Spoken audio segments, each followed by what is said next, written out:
Hi అండి, అందరికీ నమస్కారం. Welcome back to my channel. ఈ వీడియోలో ఇప్పుడే అందిన వార్త, రాష్ట్రమంతా షాక్, సుప్రీంకోర్టు సంచలనం తీర్పండి. పూర్తి వివరాలను ఈ వీడియోలో తెలుసుకుందాము. వీడియోలోకి వెళ్ళే ముందు వీడియోకి ఒక లైక్ చేయండి ఫ్రెండ్స్. ఇక విషయానికి వచ్చినట్లయితే, కోల్కతాలోని ఆర్జీ కార్ మెడికల్ కాలేజీ హాస్పిటల్లో జూనియర్ డాక్టర్ అత్యాచారం, హత్య సంఘటన అయితే దుమారం రేపుతోంది. రోజు రోజుకు దీని తీవ్రత పెరుగుతోంది. దేశవ్యాప్తంగా సంచలనం సృష్టించిన ఈ దారుణానికి వ్యతిరేకంగా డాక్టర్లు, మెడికోలు చేపట్టిన నిరసనల ప్రదర్శనలు మలుపు తిరిగాయండి.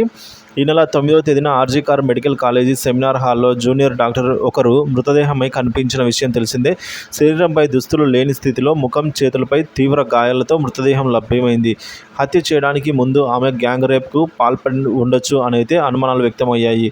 ఈ విషయాన్ని పోర్టు మార్టం రిపోర్టులో సైతం అయితే ధృవీకరించినట్టు కథనాలు వెలువడ్డాయి. ఈ ఘటన యావత్ దేశాన్ని కదిలించింది. ఈ కేసును పశ్చిమ బెంగాల్ ప్రభుత్వం సిబిఐకి అప్పగించింది. రంగంలోకి దిగిన సిబిఐ అధికారులు పలువురిని అరెస్టు చేశారు. దోషులకు మరణశిక్ష విధించాలి అంటూ ముఖ్యమంత్రి మమతా బెనర్జీ స్వయంగా రోడ్డెక్కారు. ఈ అత్యాచారం, అత్యుదంతానికి నిరసనగా మెడికోలు, జూనియర్ డాక్టర్లు దేశవ్యాప్తంగా ప్రదర్శనలు చేపట్టారు. కొవ్వొత్తుల ప్రదర్శనలు నిర్వహించారు. మమతా బెనర్జీ ప్రభుత్వానికి తమ డిమాండ్లను వివరించారు.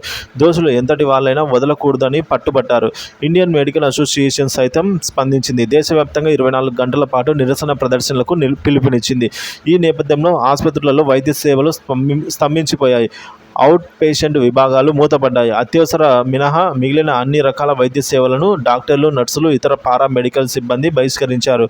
ఈ దారుణ హత్యాకాండపై దేశ అత్యున్నత న్యాయస్థానం స్పందించింది. రంగంలోకి దిగిన ఈ ఉదంతాన్ని సుమోటోగా తీసుకుందన్నమాట సుప్రీంకోర్టు ప్రధాన న్యాయమూర్తి జస్టిస్ డివై చంద్రచూడ్ స్వయంగా దీనిపై విచారణ చేపట్టారు. ఈ నెల 20వ తేదీన అంటే రేపటి రోజున విచారణ లిస్టింగ్ చేశారు. ఉదయం 10:30 టాప్ ప్రయారిటీ కింద ఈ అంశాన్ని అయితే వివరణకు రానుందన్నమాట.